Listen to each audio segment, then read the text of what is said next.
question. That's really vulnerable and lovely. Yeah. Go on, how do you do it? By trying to ignore it. By never mind the Daily Mail.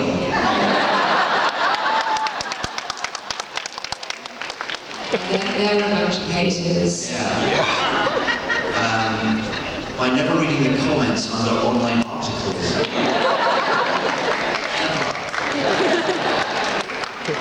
Because who writes the comments under online articles? Jokers. Does anyone here do that? Who does that? Who sits in their pants at home going,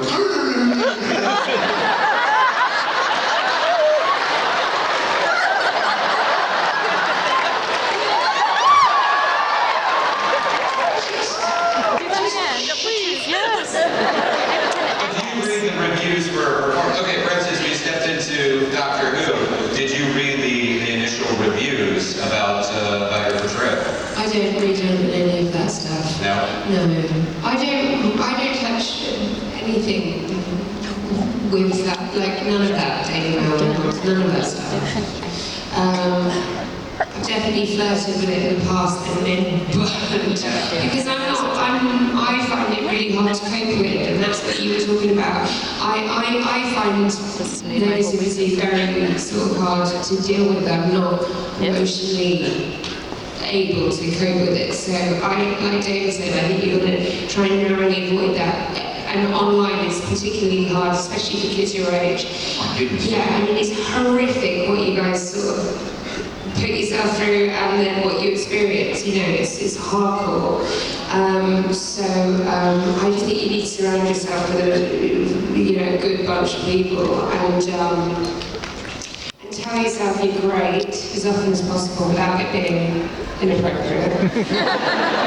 Conceited. But yeah, I don't know many people who can sort of sail through haters, you know? I always think people are a bit peculiar if they can sort of brush it up and take it in their stride. You just got to ignore it. I think online is really, I mean, I don't do social media at all. I just don't touch it because, like Billie was saying, I find it very hard. I don't want to be in a place where people can contact me particularly.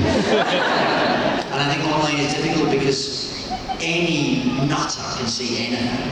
And if it's written down and it's in a font and it's printed, it somehow feels like it has authority. Whereas that's just someone standing on the street corner shouting gibberish, really. But when it's on a printed page or on a screen, it somehow takes on a sense of being correct or being an opinion that you have to take credibly, and of course you don't, but that's a hard lesson to learn, so avoid would be my That's the classic advice.